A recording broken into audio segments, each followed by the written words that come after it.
When it comes to making TV shows and films, there are a lot more people involved than you might think.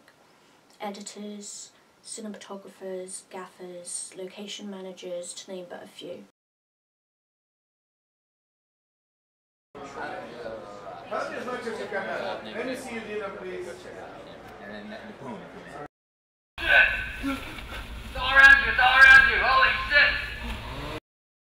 Oh, it's gonna be way back there, so like it's gonna be way back in there. So now I have options. I can extend the ground further out and then make the wall like twice as far away. It'll be this massive big shot.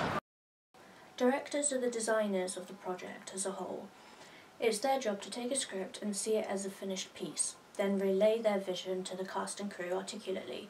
All the details must be thought out and conveyed. Paul Greengrass, who directed The Bourne Supremacy in 2004, states that as a director you have to accept that you are a jack of all trades and master of none. Directors dip into every department in order to create the show or movie that they've envisioned.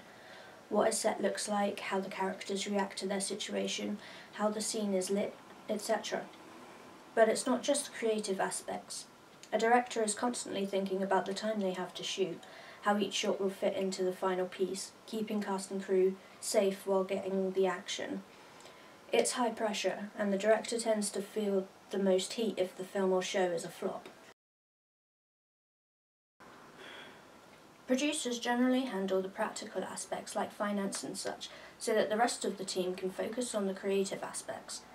Everyone has their own way of working, but in theory, a producer's role will include hiring crew, controlling the budget and allocating resources, ensuring the production is adhering to all relevant regulations, codes of practice and health and safety laws.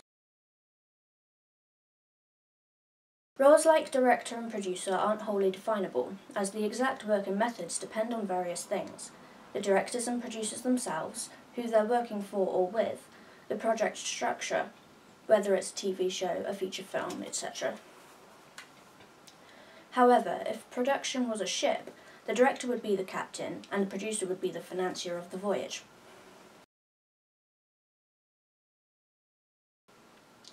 Production is split into 3 stages: pre-production, the planning stage; production, the making stage; and post-production, the putting it all together and selling it stage.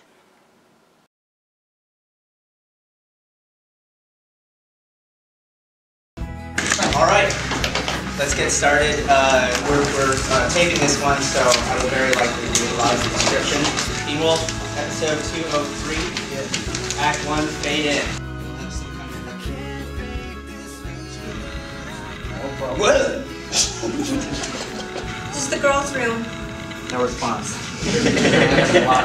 That's so nice. I thought it was important. Whoa, You want me to stop it? Sorry, Dylan's script. He likes that line. What? We want you to listen. We really like that line. Who's next? Erica. Nice, real Sinai-tary.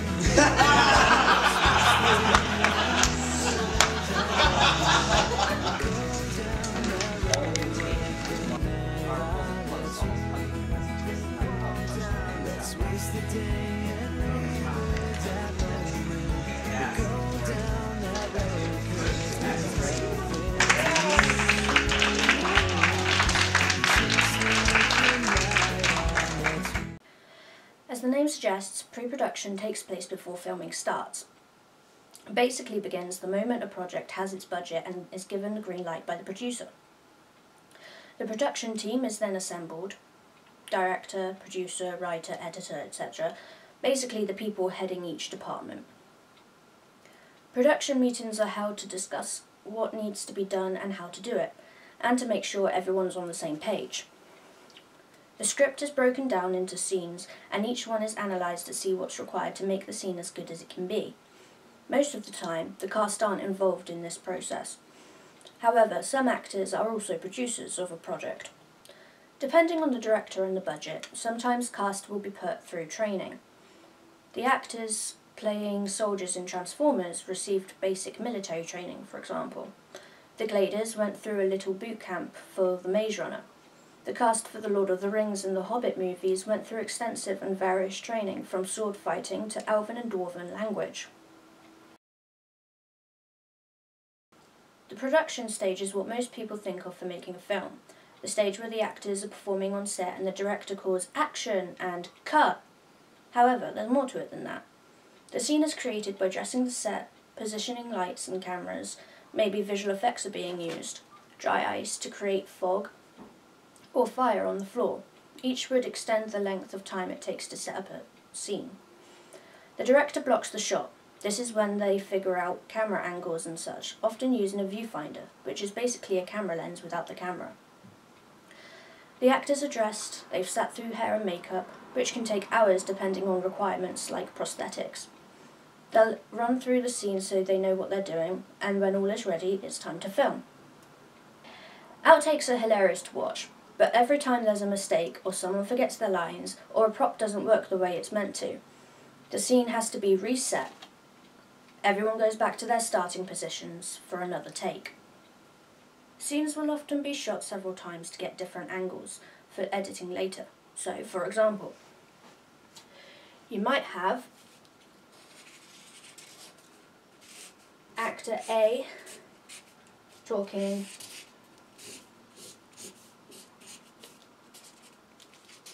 to actor B. The first take, camera is positioned over here so that the eye line is over the shoulder of actor A. After that shot is finished and the director's happy with it, they would then reset the scene and move the camera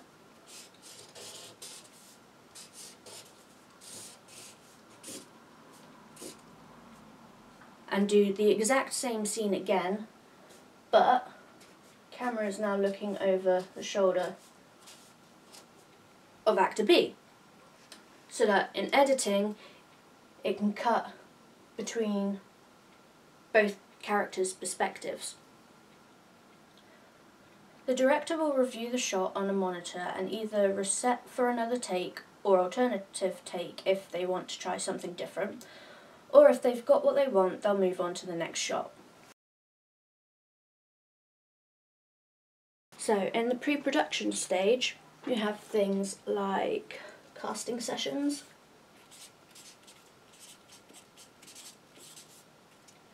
location scouting. Generally that's done by a location manager. They'll go around looking at locations that fit the needs of a scene, bring them back to the director will review them and pick one, blah blah blah. Set, prop, and costume design. And scheduling. That's a big one. In production, you have setting up the scene,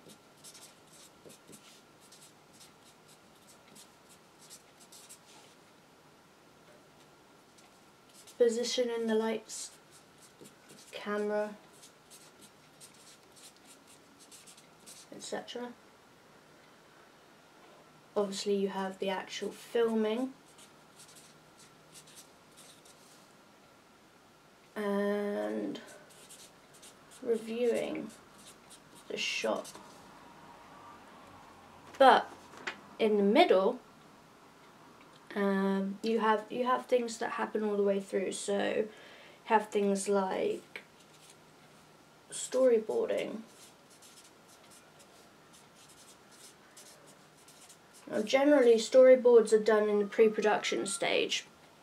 That's when they draw out a little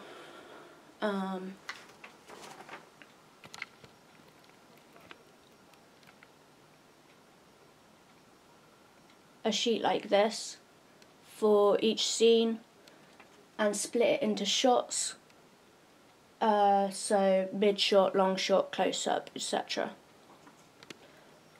But storyboards can be altered during production if a scene isn't working a particular way, or if the director decides on a different way of portraying a scene, then the storyboards will get changed.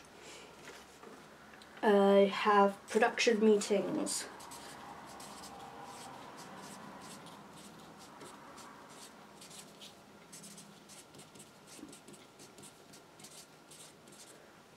These generally happen all the way through from the very beginning to the very end, because the production meetings generally the crew will sit and discuss what has to be done,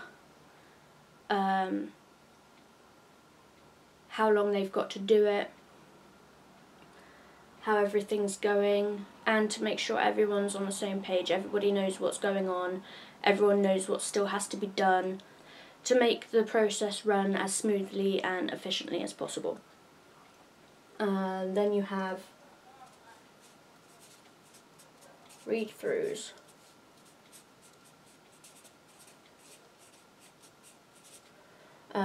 Sometimes little tweaks are made to the script during filming, if the director has the time.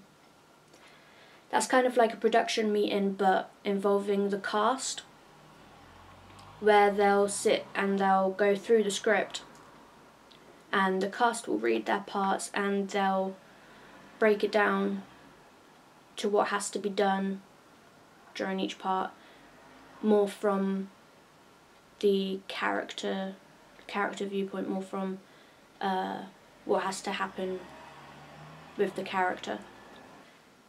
Any of these stages done badly will ultimately affect the project, even stall it. If pre-production is done badly, you know, if you cast the wrong actors, then no one's going to want to watch the film anyway. It's not going to appeal to audiences if the actors can't do certain things that the characters are supposed to be doing.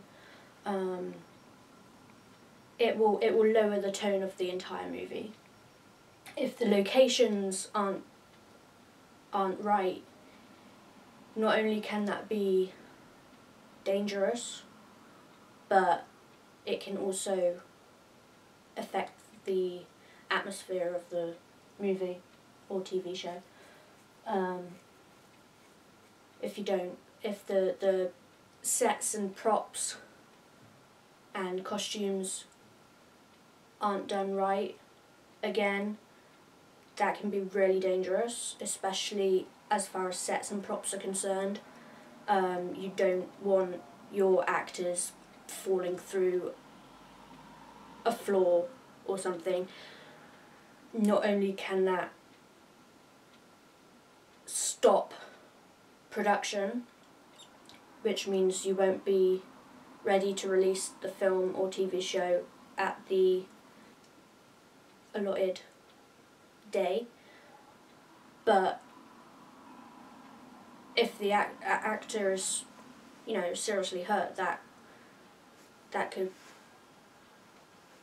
cause legal problems, and even more so for the actor, if it's serious and they can't work for a period of time.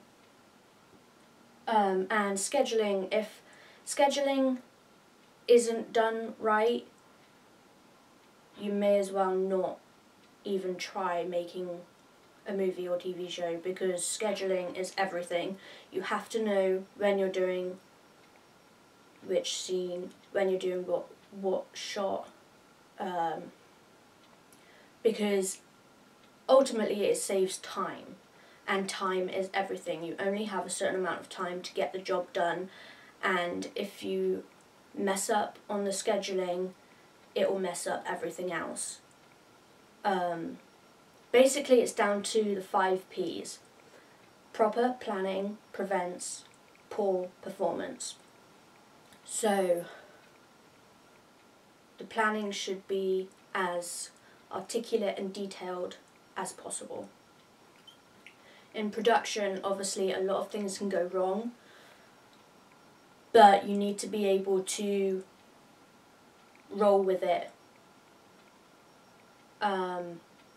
There's a lot of pressure during production, a lot of stress, and if that gets out of control, obviously it's going to screw up the entire thing. People need to be able to keep a cool head, especially the crew. Obviously there's a lot of stories in the media about actors losing their temper on set, etc. That's really bad, and can affect the tone of the movie.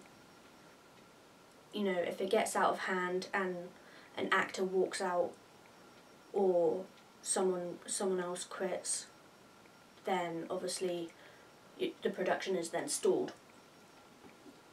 If your scenes are not set up right, if you don't take the time to make sure everything's safe, obviously then people can get hurt, and again it stalls the production.